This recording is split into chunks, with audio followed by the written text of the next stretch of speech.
Good morning, everybody.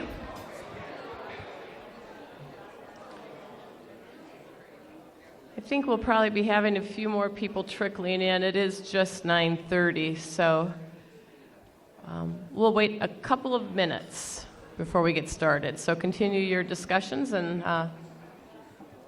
we'll be right back.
Okay, I think we'll go ahead and get started. We'll probably have some people coming in because I know that some of the sessions ended late.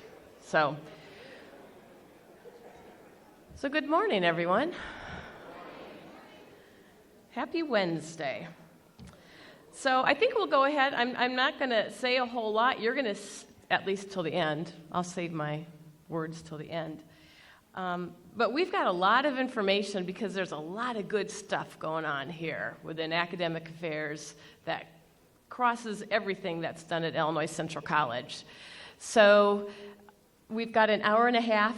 We've got 56 slides. Okay, don't let that scare you, but we're going to get through them. And because we have to go to the picnic. So we're going to start it off with Andrew Bonvicini and Stephanie Godot talking about A Way with Words.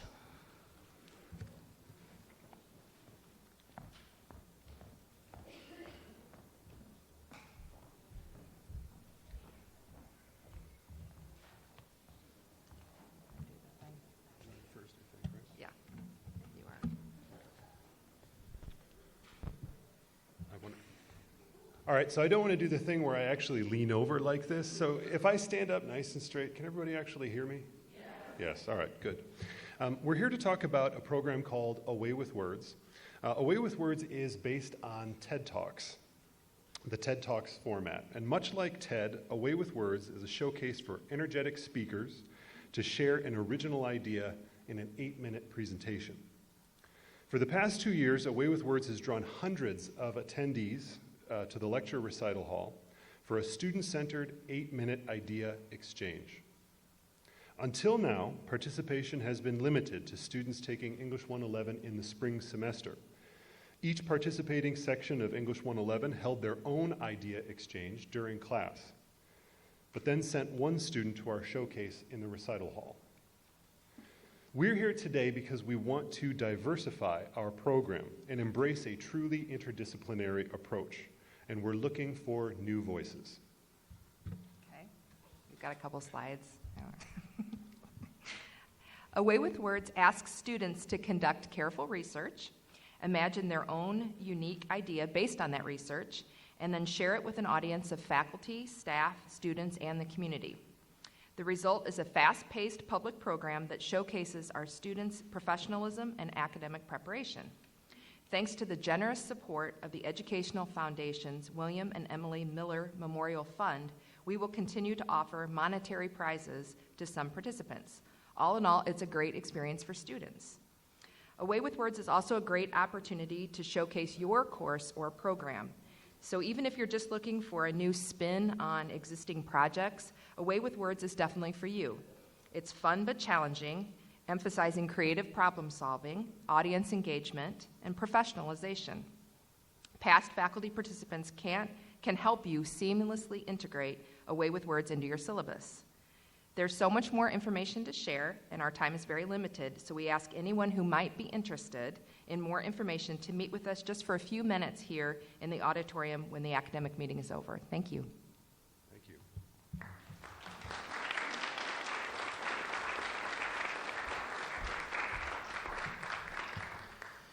And up next, I want to introduce Jennifer Costa, who's going to talk to us about academic integrity.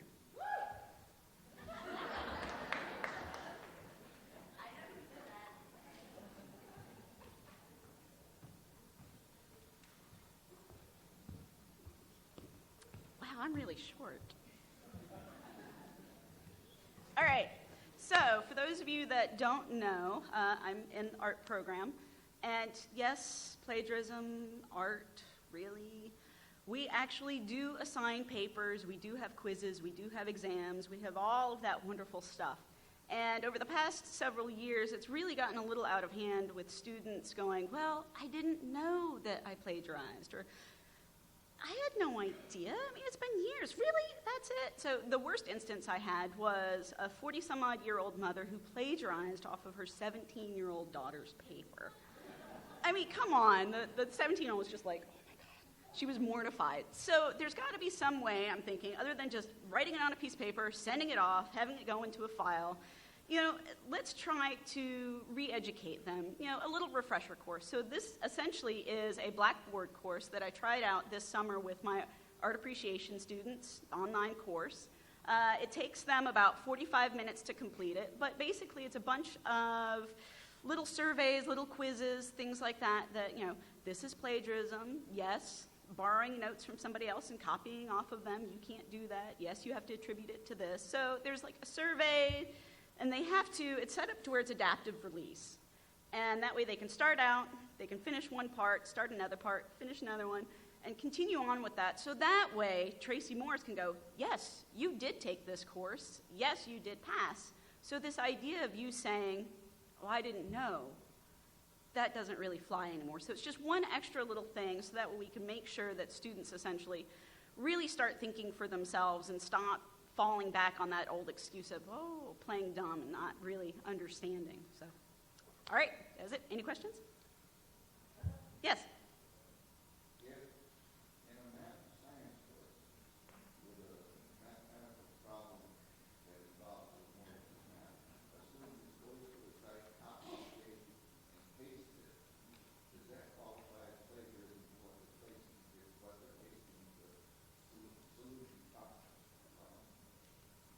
I have no idea. Probably. I would say yes.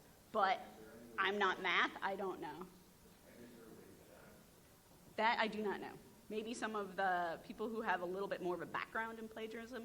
Me, this is just a way of setting up to re-educate some of the students, especially so that way we can say, yes, we did teach you this again, and now we can move on. Anything else?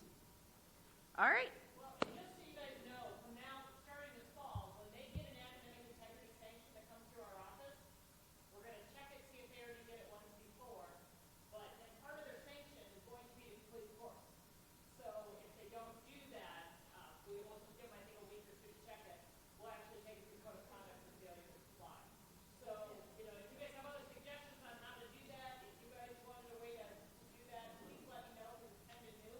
But I think instead of me just sending them an email saying, hey, you know, you cheated, that's all we do right now. You know, and they know what goes on the record. If somebody ever checks the record, it gives them a little bit more of a sanction. Where's one?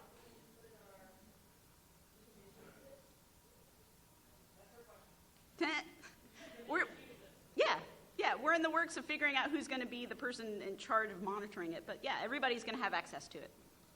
Every faculty member is going to be able to enroll their students. So. It's going to be ready to go Monday, and then after that, we're going to figure out who's going to be in charge of that. We're still kind of working out a few bugs as to. It'll be through Blackboard.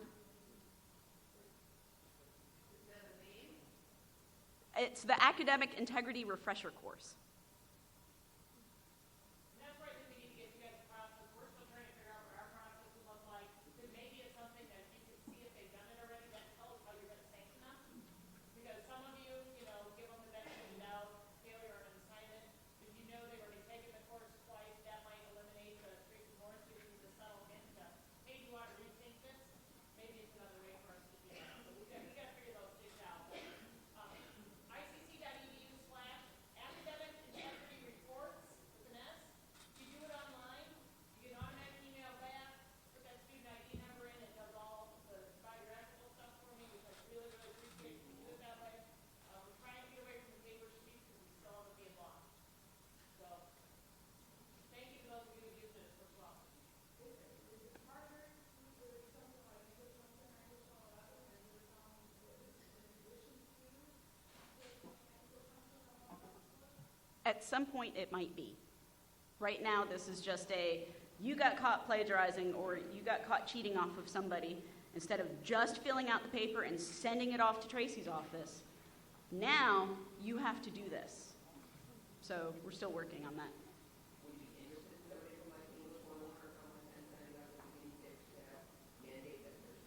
Absolutely. All right, cool. All right, any other questions, you guys can email me. Next, we have One Book, One College. Thank you.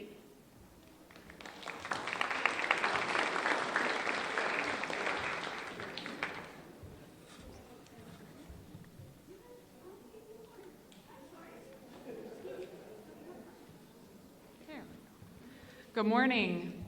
Today we wanted to talk to you a little bit about One Book, One College and what it is and where we're going with it. It's entering its third year, believe it or not, and it was created as an opportunity to foster interdisciplinary relationships through a shared reading experience. So we have a book that we choose every year and a theme, but we base events around that theme as well.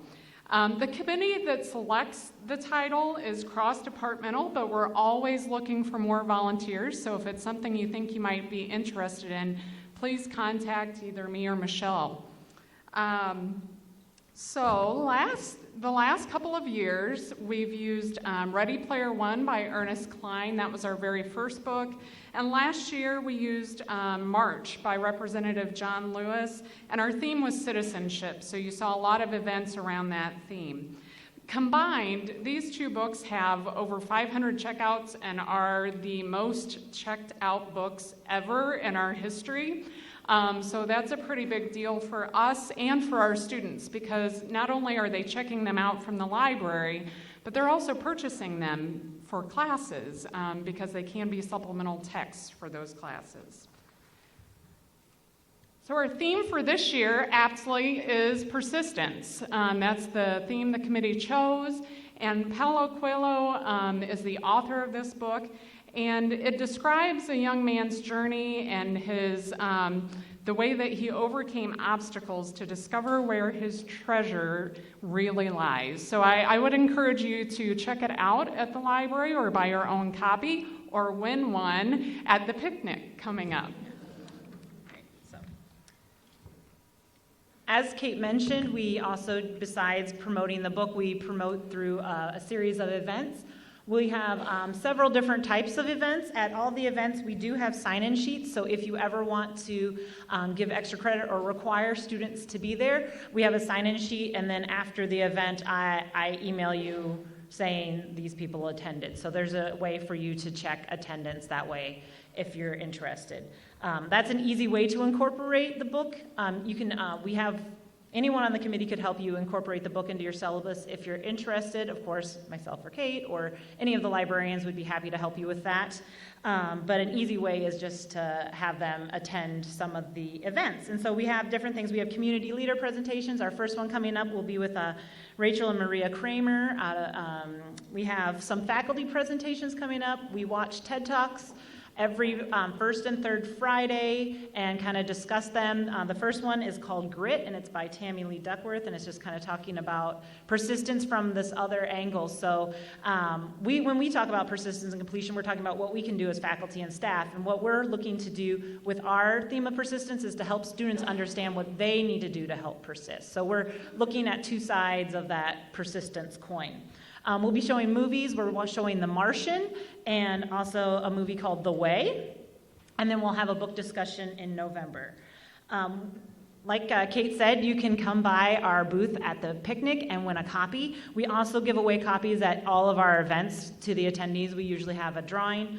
And we're also looking for these faculty presentations. We would love, if anyone else has a desire to talk about persistence and just we usually talk 30, 40 minutes around the noon hour so that we can catch the people eating lunch.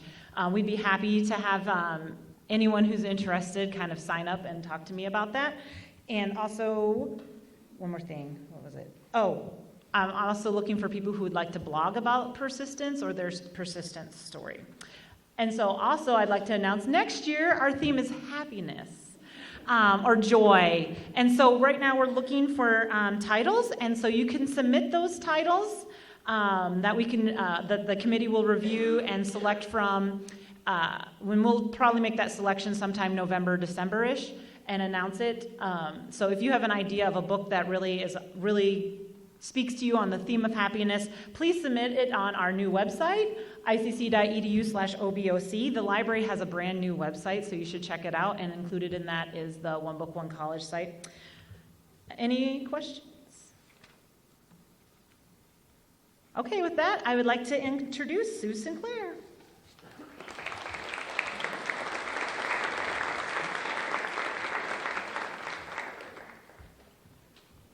Morning, and thank you for the opportunity to share with you some information about our athletic department.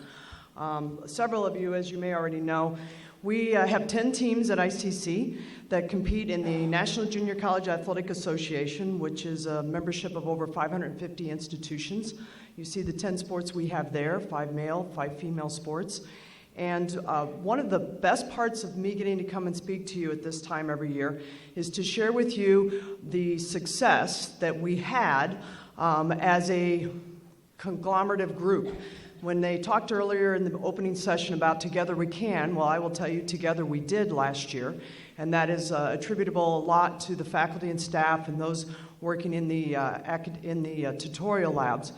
But we were successful last year that 5 of our 10 teams achieved NJCA Academic Honorable Mention, which meant that their cumulative team GPAs were over a 3.0. We had 30 individuals that were named NJCAA Academic All-American, 9 who were Pinnacle, meaning they had a 4.0 cumulative, 6 that were Superior, 3.8 to 3.99, and 15 with Exemplary, 3.6, 3.79. That's at the national level in the academic awards that the NJCA gives. Obviously, institutionally, we also recognize our students as a whole each semester with awards in the Dean's List and the President's List. And out of our 10 sports, which is, again, about 160 athletes, we had 29 of them in the fall and 31 in the spring achieve the Dean's List. We had 19 in the fall and 18 in the spring achieve the President's List. And I'm also very proud to say that our cumulative departmental GPA is a 3.099. Now, I say all of that because, in sincerity, it is a reflection of what you all do in helping us guide those student athletes through the process. We realize the majority of them are not going to go on and be professional athletes, and we keep reiterating that to them. So the key goal for them is to complete their degree with us, move on to that 4-year institution. If opportunity exists to continue athletically, fantastic, but we're going to make absolutely sure they're ready academically, and you all have helped us achieve that immensely. One of the things we do in that process, which is the other reason I'm here today, is to let you know that you're going to get throughout the semester electronically what we refer to as a student athletic academic progress report. And in that, we're simply asking you for feedback on their current grade. You know, are they participating? Are there issues with them? Test scores, quiz scores, that type of information, so that when it comes back, it's sent to you from Ethan Hedman, who's the Learning Lab coordinator. He electronically sends them to you. They come back. Ethan reviews them first. He then forwards them to that head coach. The head coach will then take the information that maybe Ethan has added to it. Let's say, for example, your chemistry class, and the student has anything less than an A or a B. We usually tag that. We then identify through Ethan's help as to specific times that tutorial assistance is available for chemistry, as well as encouraging them to obviously meet directly one-on-one with you in your office hours. That report is reviewed with the student athlete and the coach, and they then make any adjustments to what we call our study table time.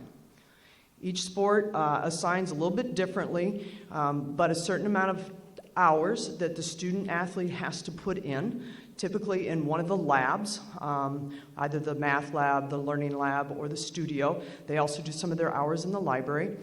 And in doing so, we get a report weekly, the coaches do, on the hours that they're doing and what they're doing in some of that more specifically. We can help adjust. Example, I'll use a volleyball example. So I may start out with a student athlete, regardless of ACT score, GPA, and she's on 3 hours. And I get all of her grade reports back, and everything is an A or a B, and she's got a C in English 110. I will redirect her that out of her 3 hours, a minimum of 2 must be in the studio. So we kind of help redirect them specific to the time they're putting in and the location they're doing it. Now here's the catch-all. We have a little bit more control over the student athlete than maybe you do over just the student. So if they're not achieving what we're asking them to do, we will, as coaches, hold back with playing time, practice time, participation, maybe a little bit of extra calisthenics. So we take we take whatever you give us and we genuinely use it. So please realize we appreciate the time you put into those. Also realize that we have them sign a release for you to be giving us their grades. So from a standpoint of FERPA, that is being addressed, and they have all signed off on that because we have to track their eligibility. Also with me here today is Assistant Athletic Director Heather Doty. Heather does all of our NJCA academic compliance, and you'll see her name up there as a contact as well, so that when and if you have any concerns, please feel free to reach out to any one of us so that we can help redirect that student athlete.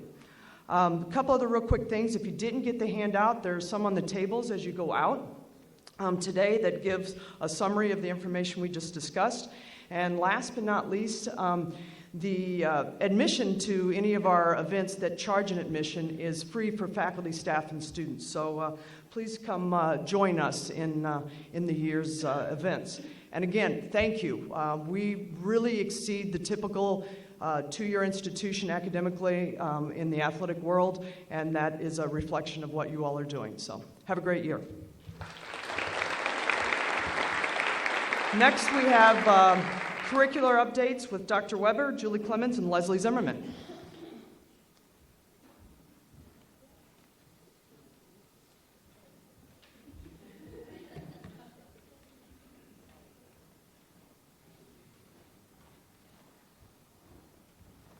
Okay, I'm going to go first with all the fun stuff.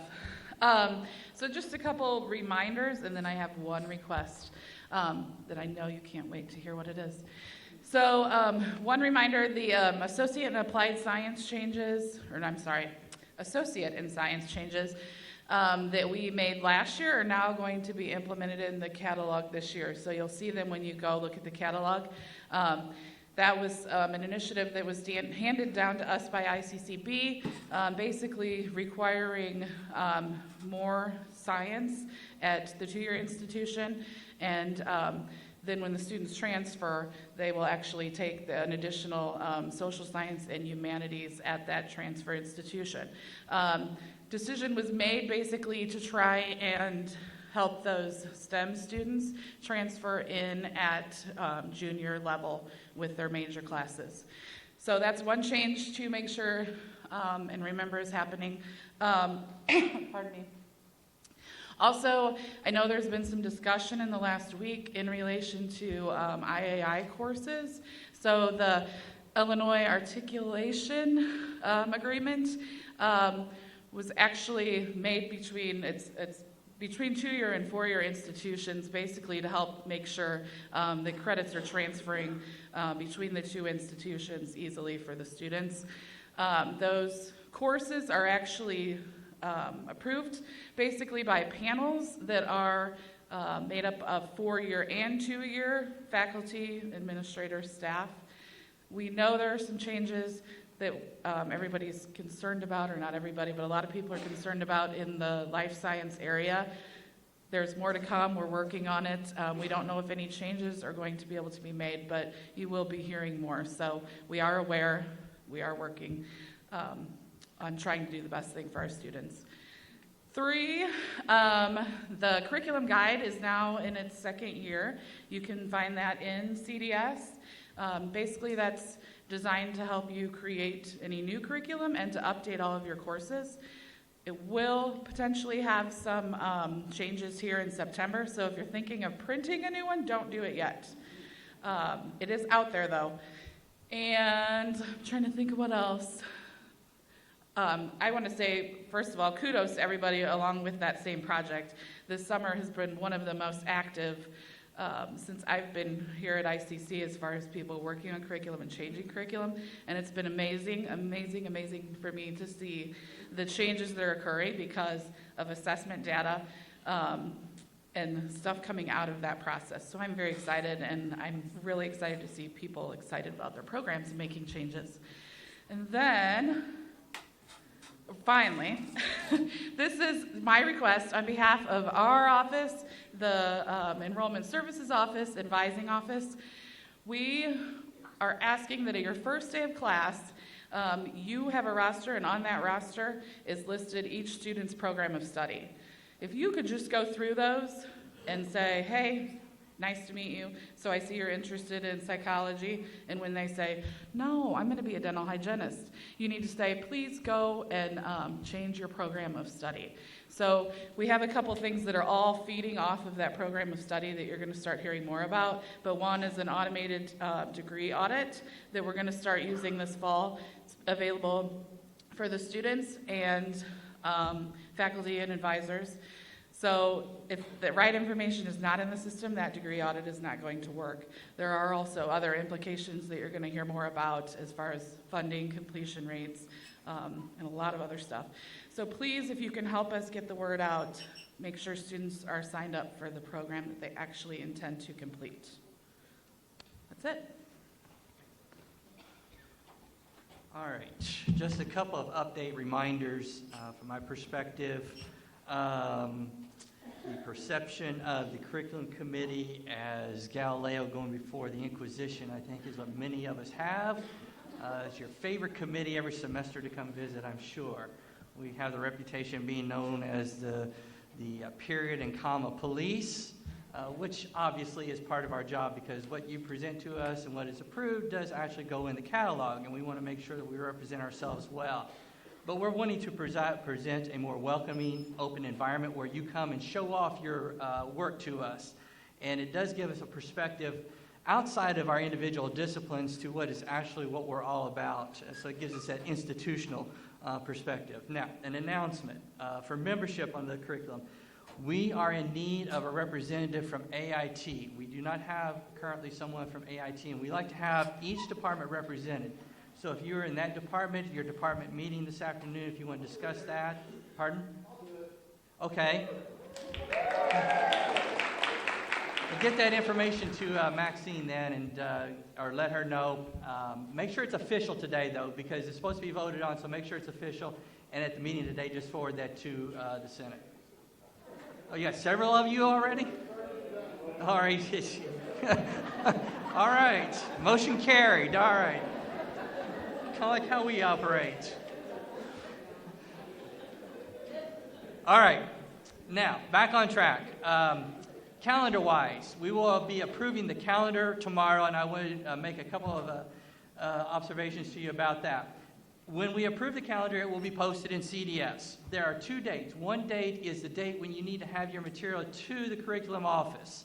The second date is the meeting date when we actually meet. So if you present something, you will be put on the agenda. If you're on the agenda, please make arrangements to be at the curriculum meeting or a representative to answer questions that may come up about your submission. So that's important. October is the date for submissions. It's usually our biggest meeting to get stuff in the catalog. So keep that in mind as well as you're working with your material. If you are working on programs, I'm going to direct you to Leslie and her office to help you with that, to make sure you have all the proper documents attached. Now we have some additions with that.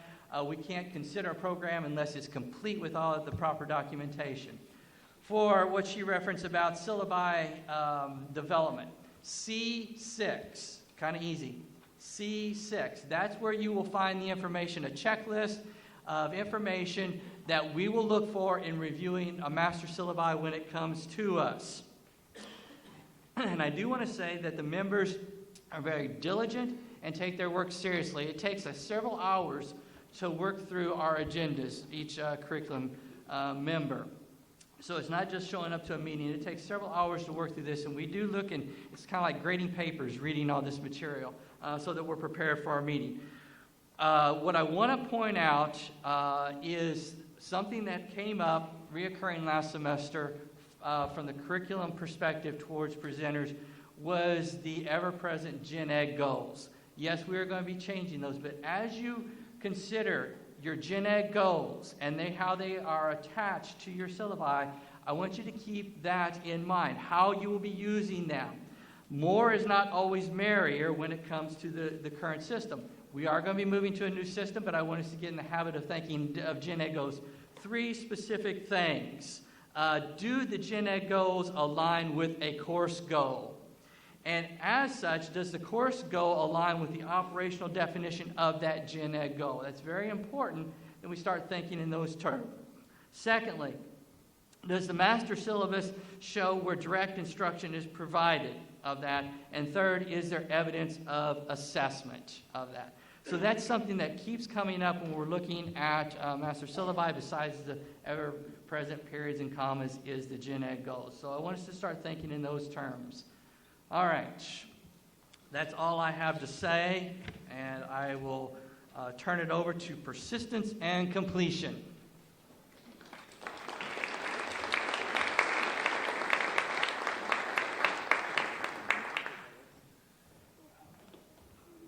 Hello again. So yes, I'm here to talk about persistence, but I'm also here to talk a little bit about time travel. I spent a little bit of time this summer doing a little bit of time travel because I got this thing in the mail a couple of weeks ago. It's one of those cards that you get from a dentist's office. You get this thing, and there were a bunch of pictures of dentists on it. And I normally wouldn't pay this any mind, except this one time I did a double take because there was a picture of this young woman who took my very first class, the very first English class that I ever taught back in Chicago, August 2004. And normally, I think like many of you, when I'm preparing for the new semester during this season, I kind of look back to the previous year. I think about what worked and what didn't. I make changes, improvements, save, print, and move on. But I've actually gone back in time, and I want you to just spend a minute, just humor me, all right? Traveling back to your very first class. It's not like a close your eyes and think about it thing. It doesn't have to be like that. But think about what that was like before your first really tiring semester, your first really disappointing class, the first time a student just mysteriously vanished from your roster. Think about before the first time it occurred to you for real that maybe a student cared less about your class than you did. Think about it. For many of us, that might be the very first day that we ever taught a class. And that's okay. Because if I look back at myself, and I rarely think about that first semester, and why? Because I always thought I was really naive. But I know I was brimming with optimism. I was loaded with it. But more than that, the important thing, and I'm coming to the point, I promise. More than all of that was I was utterly pragmatic. Every single day I walked into that class, and that was the day that I was going to make a difference. Every single day. I thought of that classroom as theater. I thought of it as rock and roll. I thought of it as complete craft, art. And this semester, the Persistence and Completion team is going to initiate kind of a faculty book discussion group on this book called Small Teaching. And of course, I'm like the bad kid in your class, I forgot my book today. But take my word for it, it's a beautiful book. It's got a beautiful dust jacket, beautiful blue. It's beautiful. You'll see, because we have copies for people who attend. If you've got the cards that we handed out before, why don't you take those cards out? And on the flip side, the side that doesn't have the smart alecky quote on it, you can see a little information about the Persistence and Completion team's sessions for this August celebration of learning. My partner in crime here is Dan Kelly, a.k.a. first-round draft pick, a.k.a. the Hurricane, a.k.a. the Man. Dan, put your hand up. Everybody, Dan Kelly, right here, everybody. That guy is like a real-world superhero, for real. We're going to be hosting this session, and one thing that we're not going to ask you to do during that session is to learn a new kind of magic and suddenly motivate your students. We're not going to ask you to get into the heads of millennials. We're not going to ask you to flip your classroom. What we're actually going to ask you to do is think pragmatically. Travel back to that first semester, that first class, and think about how meticulously and pragmatically you looked at every day in that class. This book, Small Teaching, it took me back to school. Dan, took you back to school? It's amazing. Little things, truly, small teaching strategies that you can incorporate on a daily basis Don't upend your syllabus. Don't throw out what already works. Why would you? So we're going to ask you to rethink some things, and I think that book discussion group will go really, really well. So our first session at 1 o'clock will be repeated at 2 o'clock, and certainly we invite you all to that. I am amazed at how far, if I can say this, I'm amazed at how far persistence and completion has come at ICC. A couple of summers ago, I don't know, I was glad to go to St. Charles, but I know we took a couple of years to get our legs under us. Is that pretty accurate, Tracy? And now you can see that it's the brand, it's the program, it's the initiative, it's the thing, it's the future. Talk about time travel. That part wasn't planned. That's all right up here, folks. That's all happy accident. I mean, I'm amazed at how far we've come. I'm amazed at the initiatives that we have undertaken. I'm amazed at the work of my committee members. I'm amazed at the tireless work that Tracy Morris puts in every semester. I'm amazed at how graceful, I know it wasn't effortless, but I'm amazed at how gracefully Jennifer Swartout and Angie Dreesen rebooted the orientation program here at ICC. I don't know if they're here, but they definitely deserve a round of applause for that.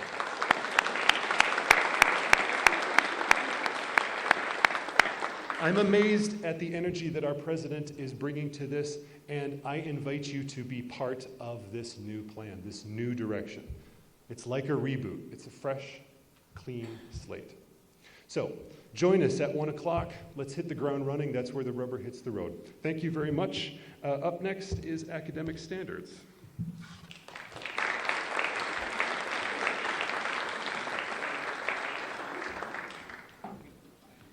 Good morning. Would the members of the Academic Standards Committee and Joni Neville please stand? I can see you. Can we give them a round of applause? They put a lot of time in. Thank you.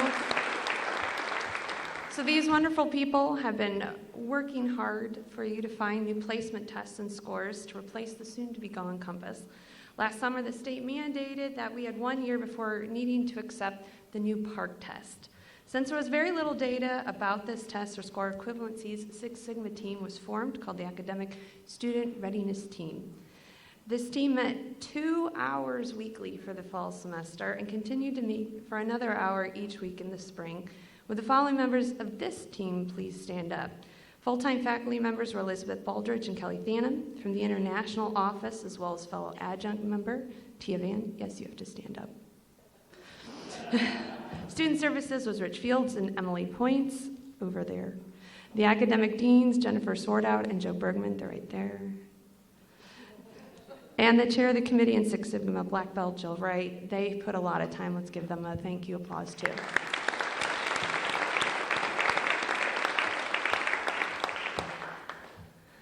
The Academic Student Readiness Team thankfully looked at multiple measures, including AccuPlacer, ALEX, SAT, in addition to PARCC, and they helped with academic standards to put this awesomeness of advising placement together. I mean, come on. So they worked really hard, and that was good because a few weeks ago the state said, no, we don't want PARCC. We're going to use SAT instead. So fortunately, this group really worked and looked at a lot of measures, so thank you. They will continue working this next year because they're going to look at high school transcripts, whether or not placement can be utilized using those. And we want to thank you for your hard work. In addition to working on placement scores, the Academic Standards Committee was active in researching placement score expiration dates, academic integrity, violation reporting. We are revising the grievance procedure for ICC, as well as looking at records retention guidelines. If you have questions or issues, please let me or Wendy Guth, who is over there somewhere, know. We'd be happy to address them. Questions? Great. Next up for the assessment of student learning outcomes, Sarah Parlier and Adam Sotkamp.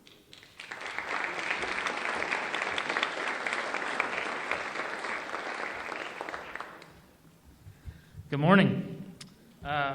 As always, members of the assessment committee will be busily working alongside you to improve student learning here at ICC. For today's update, we'd like to focus on 2 of our areas of assessment. program assessment and course level assessment.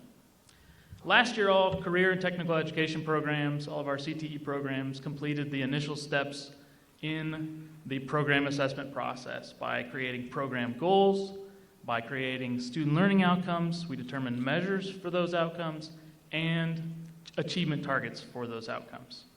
This year, this fall, we're going to be completing that process by analyzing and evaluating the results of our work. The results of that work, the goal is to improve our students' learning. And program level assessment's main purpose is to make sure that our students in the CTE programs are leaving those programs, or leaving our school with the requisite knowledge, skills, and behaviors that they need for their occupations. And while our faculty, while we learn the most from these assessments, the deans and assessment committee reps are also invested in this process. We are going to be reviewing those assessments every year, and we hope to provide meaningful feedback on those things. Program coordinators should be working with their faculty to complete and submit their program assessment worksheets by October 1st. Please contact your dean or assessment committee representative if you have any questions, or you can contact Sarah or I. Now, in addition to program level assessment, we want to talk for a few minutes about course level assessment. As you know, as faculty members, we all play a role in assessing the learning of our students in those individual courses. And in the past, we've participated individually by sharing our assessment results through our course level assessment website. This year, we're excited to announce a pilot project. It's called the Collaborative Assessment Project, and it's a pilot that's going to happen within departments. You're going to be finding out a little bit more about it at your department meetings today, but we just wanted to announce that this is a new opportunity for you to do something that we found through our work as a committee to be the most beneficial kind of assessment that we can do here at the course level. Last fall, we went out to department meetings and we asked department members, what kind of assessment work or what kind of learning about student learning are you finding most beneficial? And we came back with an idea from you that to work together in small groups focusing on course objectives and to talk about what's happening at the course level in a collaborative way was the most beneficial. And so we've designed a project format that's going to be very open, but there are going to be some guidelines to help you along the way. The assessment committee has worked over the summer to provide some documents so that you can plan and share your results in a way that will help all members of the department, and you're going to be learning more this afternoon about how you can get involved in that pilot process in your departments. So we look forward to helping you along the way. You're going to get to decide which courses you assess, what course objectives you focus on, and how you want to conduct research at that course level. And if you participate in the pilot project, that will replace your individual participation in those course level assessments. So you have an option this year. In addition to that, we want to promote a couple sessions that we have going this afternoon. At 1 o'clock, we're going to have our Assessment Academy Phase 2 session where you're going to get to hear from some of our participants from last year who participated in the Scholarship of Teaching and Learning here at the college through that cohort research group. And then at 2 o'clock, we'll be sharing our results from Gen Ed Goal 6 and 7 assessment teams from this summer. So we look forward to seeing you this afternoon, and we hope you have a great start to your year. Thanks. Next, we're going to hear from James and Paulette on general education.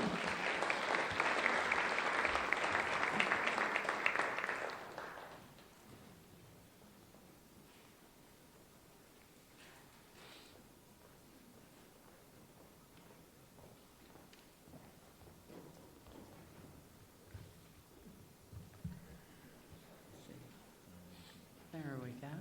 Good morning, everyone. During the past couple of years, the General Education Committee, in concert with all of you and others that are involved in our ICC community, have been reviewing the general education goals. And during that time, we have found a number of weaknesses with those goals. First of all, the goals that we have today are very narrow and discrete versus a broader, more comprehensive general education program. There's too many.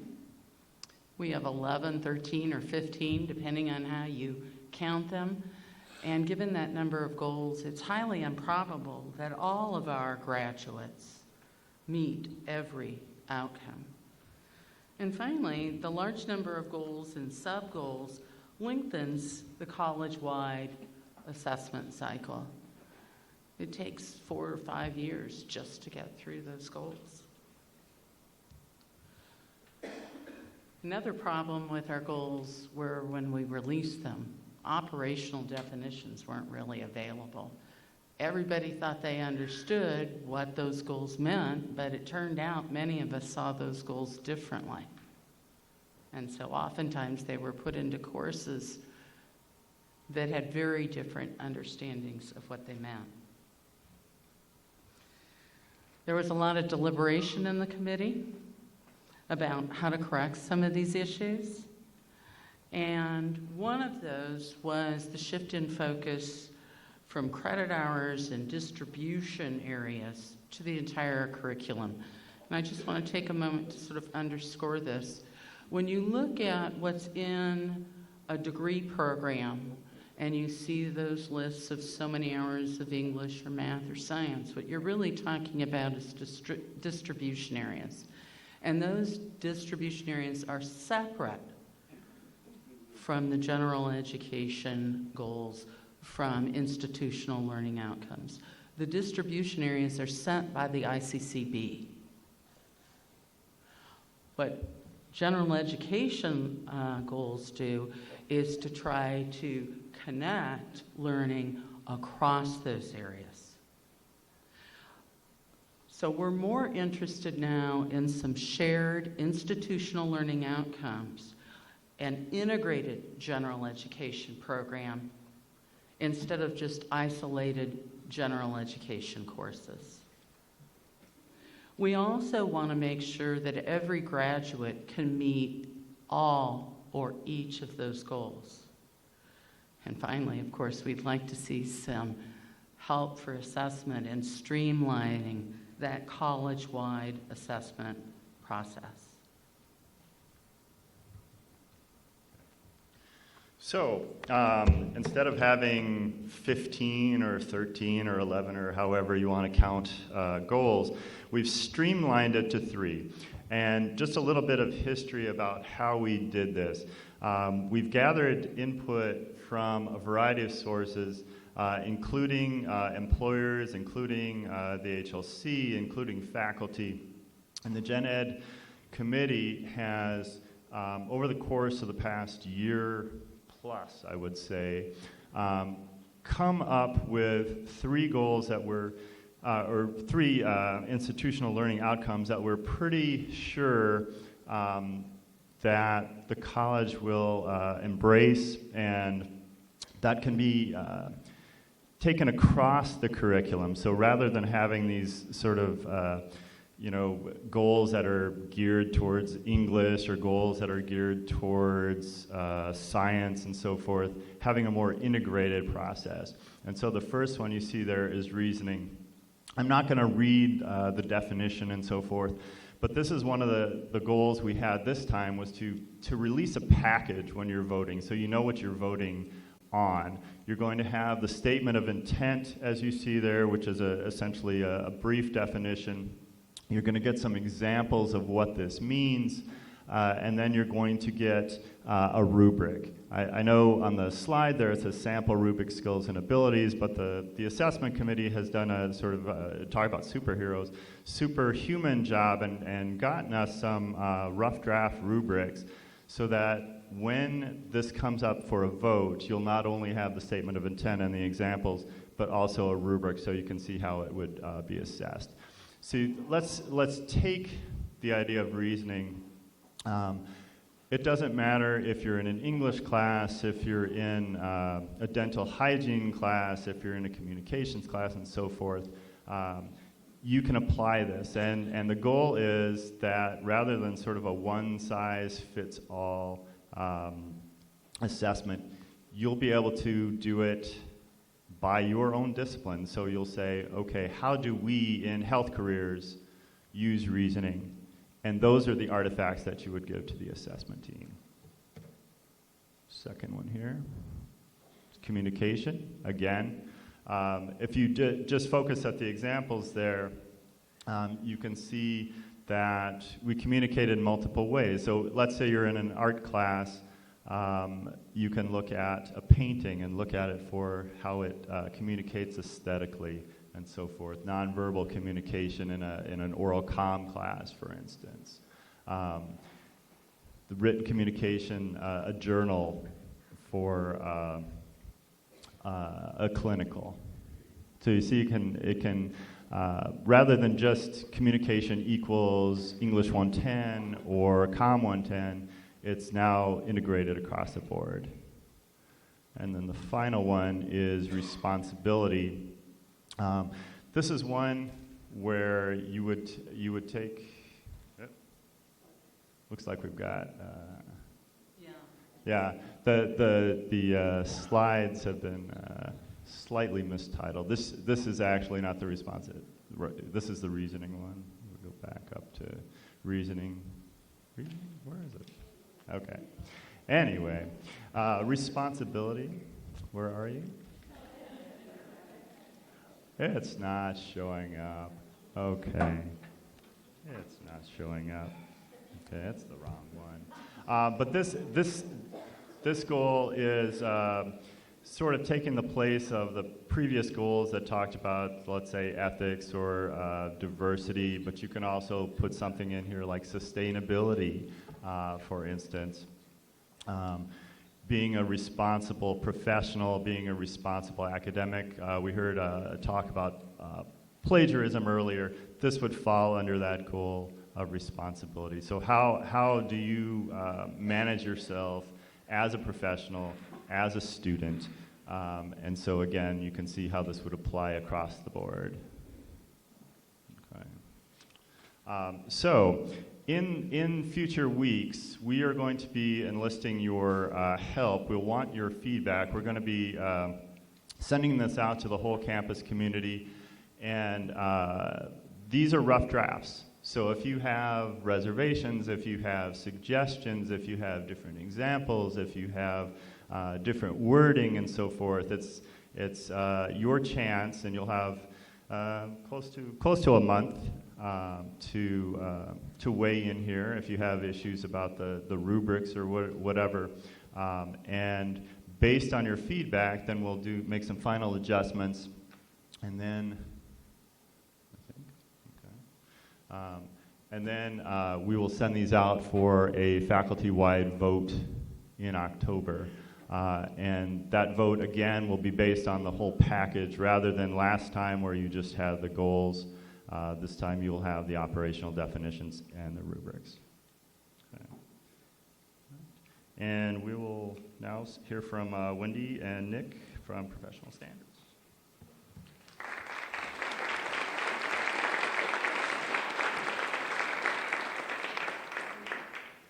Good morning, everyone. I think this is the first opportunity that Professional Standards has had to present to this group.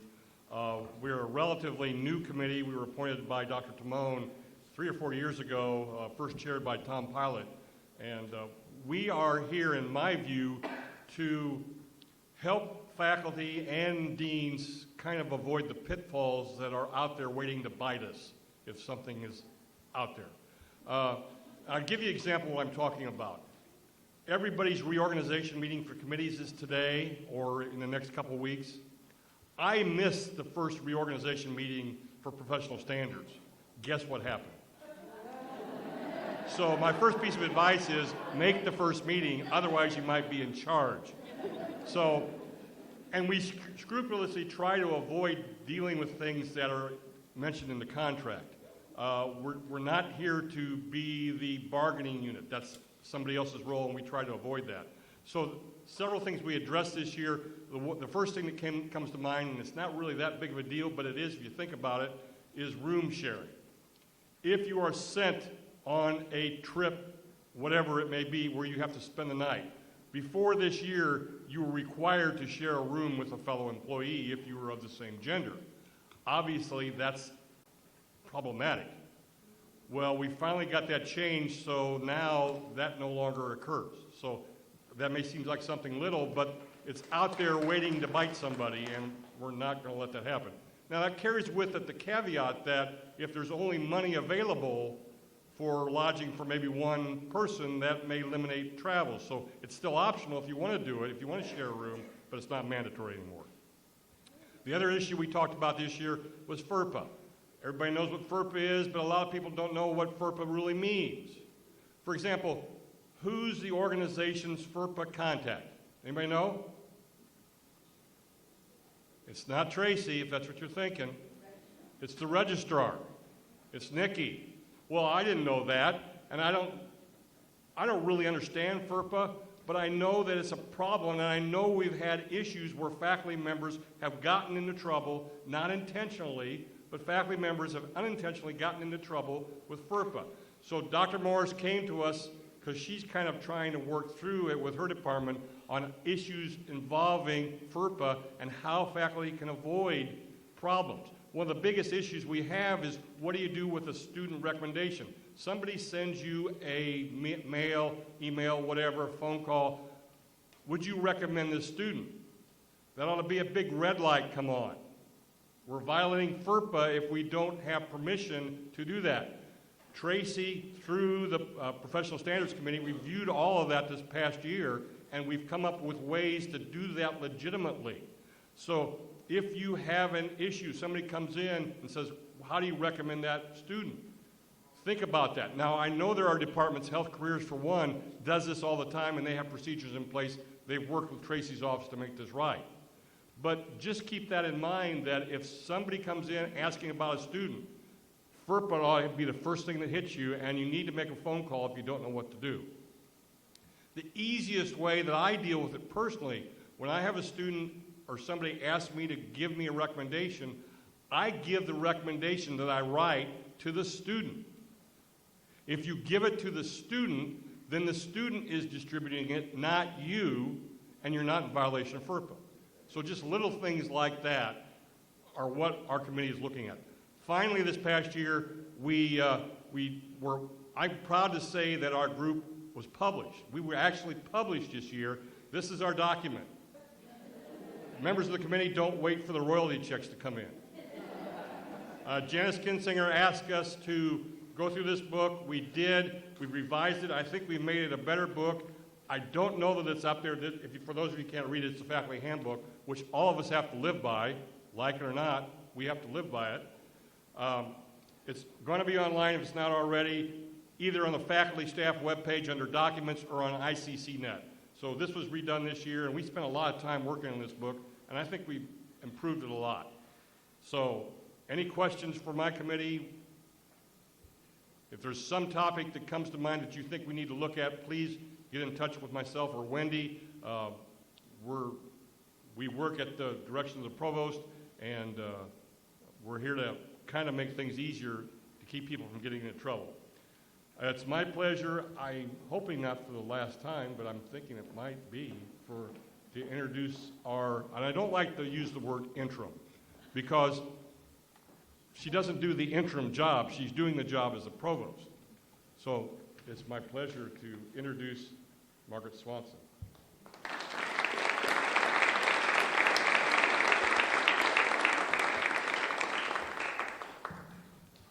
Let's see, I have one committee to talk about.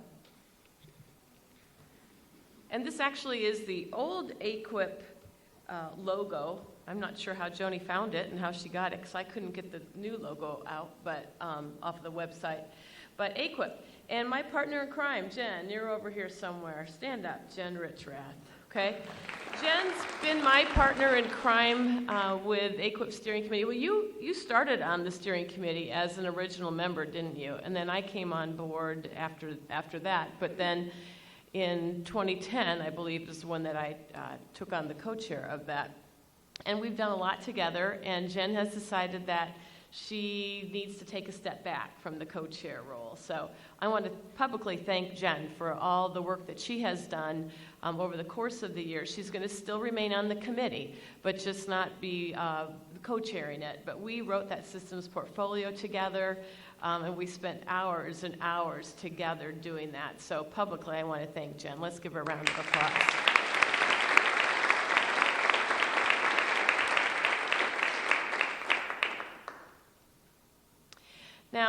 AQUIP, first of all, for those of you who are new, that is our accreditation pathway. It's the AQUIP pathway. There are 3 different pathways that we could take with the Higher Learning Commission. And we chose AQUIP back in 2005, became an official member in 2006. And over that time frame, we've done 2 systems portfolios, which some of you know the word self-study. It's a little bit different. An AQUIP pathway is 8 years in length. During that time frame, you have to produce 2 systems portfolios. You have to go to Strategy Forum. Brent mentioned that a little bit yesterday about Strategy Forum.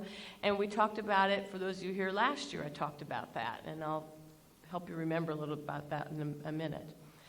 But one of the things that we have to do on an ongoing basis, instead of with the old type of self-study, you write a self-study, get through the site visit, put it on the shelf, and worry about it come year 8 when you need to have the reaccreditation of visit in year 10, is that with AQUIP you have to have action projects. And these are quality improvement initiatives, things that are very important to the college that maybe we just needed a little help tweaking, okay, to get them to flow better and to develop processes. So we have to have 3 going at all times. We've got 4 right now. Jill Wright is one of our gurus with AQUIP. I don't know if Jill's here today, but she is a visitor, peer reviewer with Higher Learning Commission, and she helps us and is on the team with our action projects. So right now we've got 4. This development of a process effectiveness scorecard, that's what we came out of Strategy Forum with last year. And we're still working on that. We're very close. But it will be extended. We thought we'd be done with it now, but we need to extend it a little bit longer. And this is basically a strategic planning scorecard. Right? And now with Dr. Bailey on board, I think it's going to take a little different look. Student readiness and placement, well, you've seen response with that. This came on board because of Compass going away. So we've completed phase 1 where we have AccuPlacer, and of course then we had PARC, but PARC's going away. So SAT's there. But there are other indicators, predictive analytics, that we're going to be looking at in phase 2. And so that group will be continuing very soon on phase 2. Partnerships, mapping workforce development for credit and non-credit courses and programs. One of the things that we have to report on in systems portfolios is the partners that we deal with. We don't do this job of higher education in isolation. And we have K-12s, we have 4-year institutions that we deal with, we have the workforce. There's a lot of players that come in to being. Also, just to run this organization, we have vendors. How do we determine what's the best vendor partner to have for our facilities, et cetera, here at ICC? So we're mapping partnerships, and we started with workforce first of all. That one is pretty much coming to a closure. You're going to hear more about that later, I think probably in the year. And then we're looking at educational partnerships, and then lastly would be vendor partnerships. And then selecting, stocking, and securing student instructional resources. That is our most recently added action project. Jill is leading this team as a Six Sigma team, and I know that she's looking for some career and technical education faculty to serve on that committee. So please, if you might be interested in helping with this committee, get in contact with either me or Jill. One of the next action projects that will probably be coming along will be a dual credit, dual enrollment action project. Okay, now on to, how much time do I have? I've got 20 minutes. Okay, so this is the glance at the past and a look into the future in 20 minutes. So, first of all, I said yesterday I didn't plan to be here. As everyone was talking about the reports today, I got this deja vu of 2009.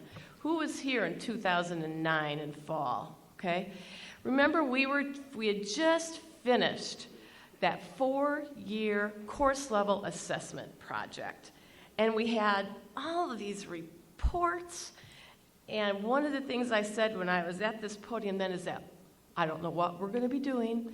You're going to figure it out, but we're going to be doing something different, okay? Well, now look at us in 2016.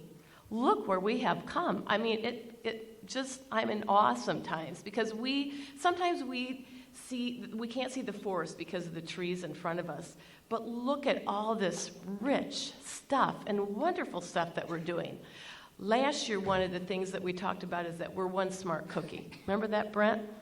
And you all got a recipe when you walked out of here. I don't know if anybody made them, but I think they're pretty good chocolate chip cookies, okay? But we're also awesome. And don't let anybody tell you that you're not. Do we have challenges? Absolutely. Okay? Is there going to be change? Absolutely. If there's one thing in this life that is a given, it is change. Okay? So don't be afraid of it. Embrace it. Embrace the challenges. Come up with the best solutions because we are a learning organization. Yes, we're part of AQUIP, but we're more than that. We all learn. With every committee that we serve on, every day that we're in the classroom, we're learning from our students. They're learning from you. It's a give and take. Don't ever forget that. And don't ever stop learning. Okay, so one of the challenges that we're having right now is funding. We know that, okay? And I wish that I could say that there's a silver lining tomorrow and, that we're going to come upon that pot of gold at the end of the rainbow. We don't know what's going to happen, but we have to use foresight, we have to use vision, we have to use the collective intelligence, okay, of all of us to get through this. Okay? One of the things that hit us hard was Perkins funding this year. And Leslie talked quickly about the rosters. And this is it's important for everybody, but especially for our CTE faculty. Perkins funding used to be allocated through Pell. Okay? If students were receiving Pell, we would get allocations. That has changed. The Department of Education, or whatever department that's giving us this funding, says they need to be CTE students. Okay? What did that do to our allocation? It lowered it. Anyone want to take a guess how much lower it was this year? No, not half. That would have been really bad. Okay? Really bad. Because we get around $350,000 in the past couple of years. We were reduced by $92,000 this year. We just found that out last month. Okay? It's very, very important that our students are placed in the right curriculum. So, I'm going to go back to my old beginnings, respiratory therapy. And I will say this, that Health Careers gets their students into the right curriculum just because of selective enrollments. But if I had someone in my Respiratory 110 class that did not have respiratory therapy as the major, I would get to that person at the end of the class and make sure that they know what major they're going to be in and help them get there. So I ask all of you to do that because those numbers are very important, getting them in the right majors. Now, we have not introduced individually our new faculty for this year. Okay, so what I'd like everybody to do, I'm going to call out names and I'd like you to please stand. Okay, and I know that these lights are sort of weird, but we'll get through this. So Brian Asbury. Brian's in Arts and Communication, and he is our new communications and speech coach, speech director. Okay, welcome, Brian. Nikki Becklers. Nikki here today. Nikki, hi Nikki. She's our new Food and Family Consumer Science faculty member in Agriculture and Industrial Technologies. So welcome, Nikki. Christopher Guthier. Okay. Christopher is our new photography faculty member in Arts and Comm.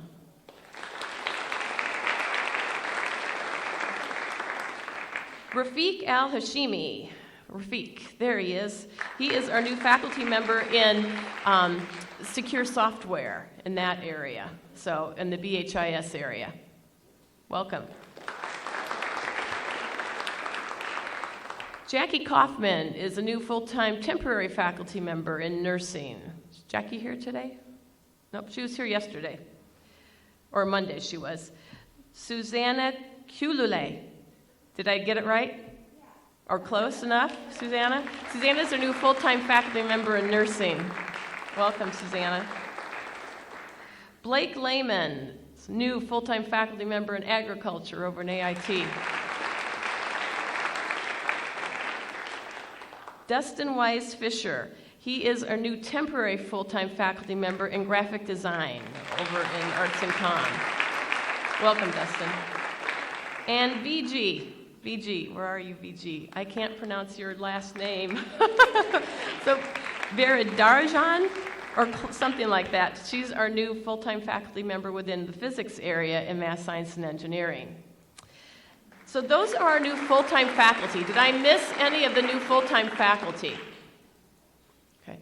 Now let's talk about the new full-time staff. Sanja Harvey, our new associate dean in nursing or in health careers. Sanja started in February, so she's been with us for a little while. And Greg Love is our new simulation and skills lab coordinator in health careers. Greg, are you here today? Nope, he's probably getting the labs going. Fallon Allison is our new studio coordinator in EHLS. Fallon, welcome. Okay. And we have 2 deans that are now permanent deans that weren't in the permanent role last year. So Stacy Gehrig, AIT, and Carrie Schimmel, Arts and Con.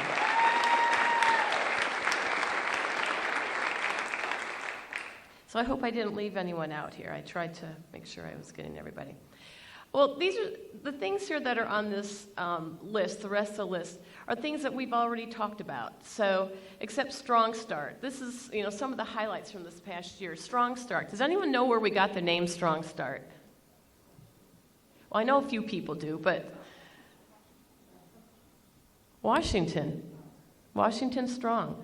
Washington High School came to us and they wanted us to help with something that would keep their students in the senior year from graduating at midterm. They wanted to keep those students. And so collectively we worked with them to come up with a process of, it's really not something new, how things go in cycles. It's early college.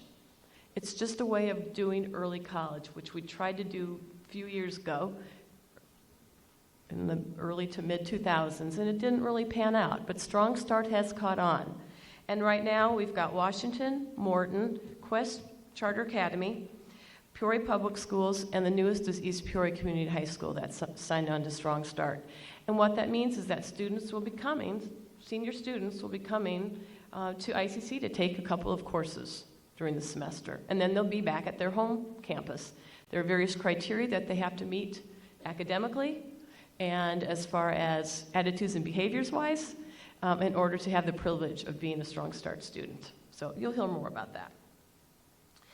We've talked about the general education goals, have had multiple workshops and discussions. Things are happening. Okay? We said that when we redid those in 2010, that 3 to 5 years, we're going to redo them again and look at them. Well, the time has come, and we started looking at them last year. And I want to publicly also recognize that Gen Ed committee because they've put a lot of time and effort. They've had faculty discussions, at celebrations of learning. They've met Friday afternoons for 2 to 3 hours trying to get this tackled out. So anyone here on the Gen Ed committee besides Paulette and James? If you are, please stand. Be recognized.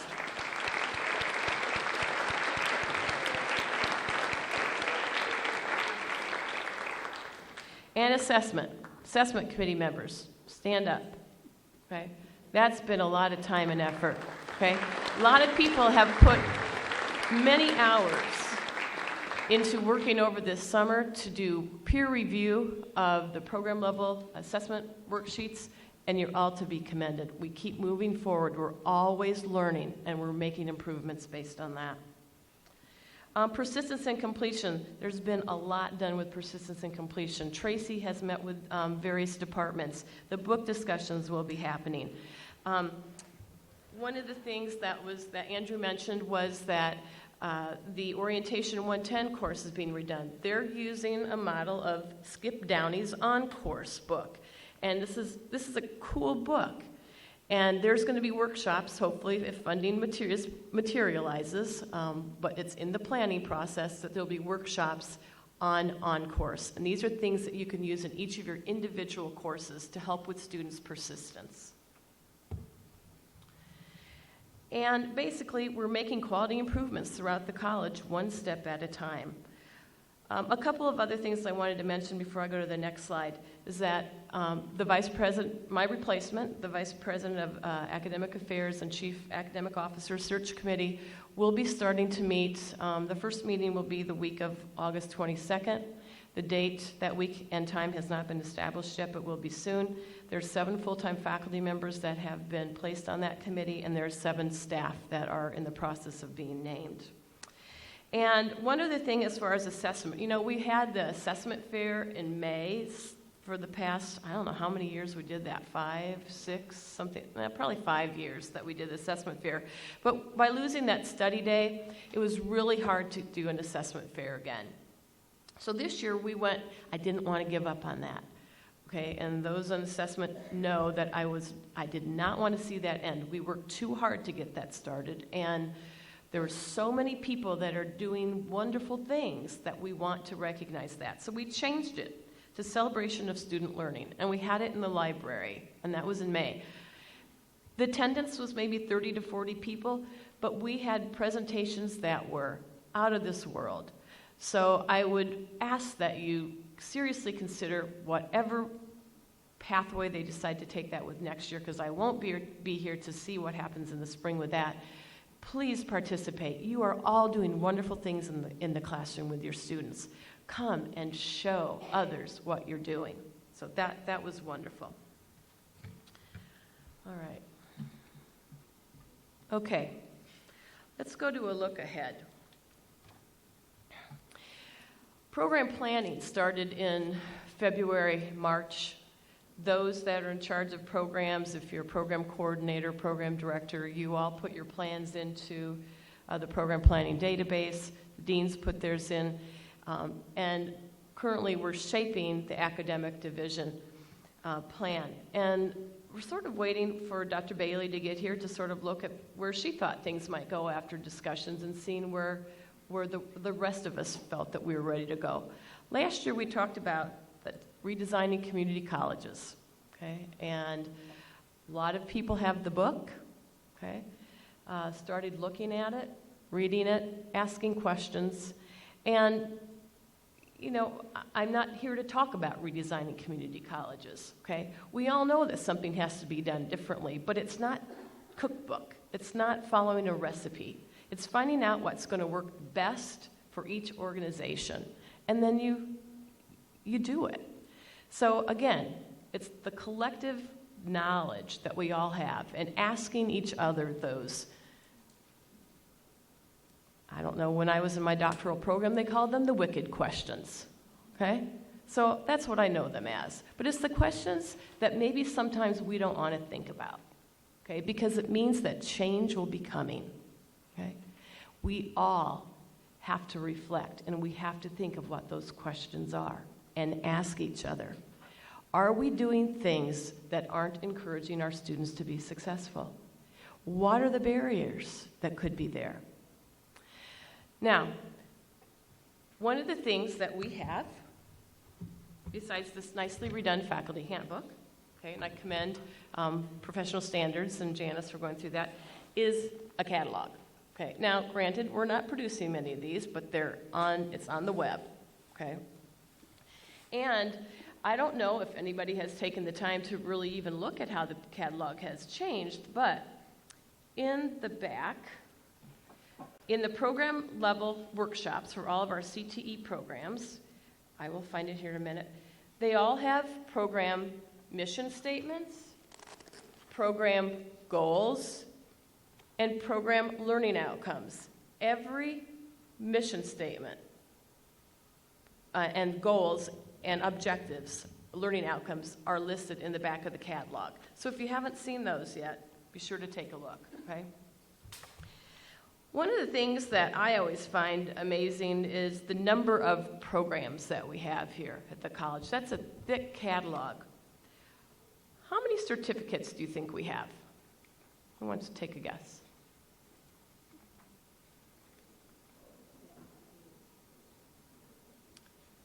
Go ahead, Sue. Close. 67. Okay, now in a given moment of time, maybe there's 68. So 67, 68. Okay? How many applied science degrees? Okay, these are CTE, the Associates in Applied Science degrees, do we have?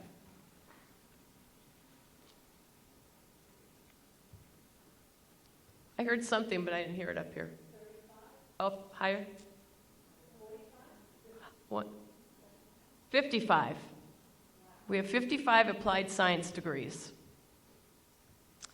We have one art degree, Associate in Arts degree, with lots of plans of study, okay? Transfer guides, if you want to call them, okay? We have one science degree with lots of different plans. Okay? We have one Associate in General Studies degree, and we have one engineering science degree. So total number of degrees that we have are 59. We have 59 associate's degrees. When you add the 67 certificates, we have 126 degrees and certificates. How many knew that? Leslie knew that. Does that amaze anyone other than me? I mean, sometimes we don't think about what the big picture is. We have lots going on here. We have lots to offer our students. But sometimes we're so busy doing our classroom work, okay, and being with our students, we forget about our programs. And so one of the things that with the program level assessment, what it has done, it has driven us to those of us in CTE, and obviously, for those who don't know, I'm a respiratory therapist, okay? It has driven us to look at our programs in the alignment, program maps, etc. But how many times have those of you that are in the transfer area sat down and deeply looked at each of those pages in the catalog that you may be responsible for or have input or insight into? It's a good question. Okay. And so one of the things that we're going to be doing this year, and I'm assuming that the deans are going to be talking to you about this in the department meetings, is that you're going to be looking at, are those layouts as precise as they should be? Okay? Are the prerequisites where they need to be? Is the curricular content and course sequencing where they need to be? To eliminate barriers to persistence and completion. It's asking questions, reflecting. Maybe you need to talk to some of the employers for CTE programs. Now, we have advisory committees, so therefore there is that tie to the workforce. But what about those teaching and transfer organizations and talking with your colleagues at the four-year institutions? IAI is one thing that helps, but I will tell you that IAI tries to be on a 5-year cycle, but they're so far behind in some areas that some of those IAI courses haven't been reviewed for a long time. Okay? So these are things that we need to be looking at. So that's one of the things that we're going to do this year. Expand formal partnerships with Sender High School districts to increase college credits earned by high school students. Again, that is Strong Start, that may be more dual credit offered at the high school. So those are things that we're going to be looking at. The early college concept with the Strong Start. Offer new career cluster introductory courses and revised orientation 110 course to help students identify majors. That helps with persistence. There's research out there that states that if a student can identify a major by the end of their first semester and complete 15 semester hours successfully, they will persist. So we need to be cognizant of that. What am I doing? Oh, it's 11 o'clock. Okay, quickly. Continue remedial education reform. Engage math and English discipline meetings between high school faculty and ICC faculty. Your deans will be talking to you about that. Some of us, I'm meeting regularly with Peoria Public Schools. And one of the things that they would like us to do is to develop a developmental math program in their schools. Math 099 is something that we've done with East Peoria Community High School, and the math faculty are going to be talking about this, I know. Finalize development of program vitality process and add these metrics into the operational planning process for spring 2017. Very close to being done with that. And this is something new. Create an academic continuity plan to align with the current disaster plan. What would happen if, or what would have happened if during the tornado it would have hit here? Okay. How would we have continued with the academics? So those are things that the Higher Learning Commission is asking us to look at, and ICCB is also asking us to look at. And so the Safety Committee is going to help with this. They're going to be that ad hoc committee. And I'm going to skip through this because I'll send them out later. But remember I said the wicked questions? Some of these are just reflective questions, and they come from, so that I don't plagiarize, Completion by Design 2014. There's questions on progressing, persisting, and completion. We don't have time to look through them, but you'll get them in the mail, okay? So, on that note, the future is bright as we all help our students through these 4 areas. The 4 areas you see up here, the 4 areas that we've been talking about and will continue to talk about. Keep the focus on students and their success, and we all are successful. Now, anybody remember these? Yeah. Took me a while to find a pair of them. Okay. And so I wanted to end with this. Speaking of the future, this is what I want to do. So I want to spend time with my grandkids. I want to go and travel. I want to spend time out by my pond. I want to read. I want to do some Higher Learning Commission work. I want to do some project work, but it's time for me to have other leaders take over here. And I want to thank you for making my life as rich as it has been.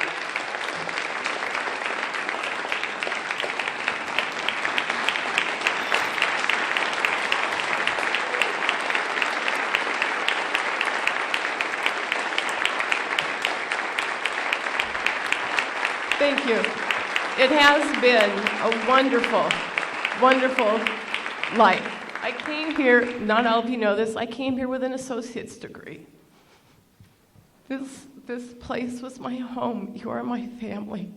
And although sometimes we don't always agree on everything, we all have the same thing that we want to do, and that's to have our students be successful. We want to make a change and make an impact on people's lives. So please continue to do that. We are one smart cookie. You're all awesome. And although I don't thank you enough, please, I thank you today. Have a great academic year.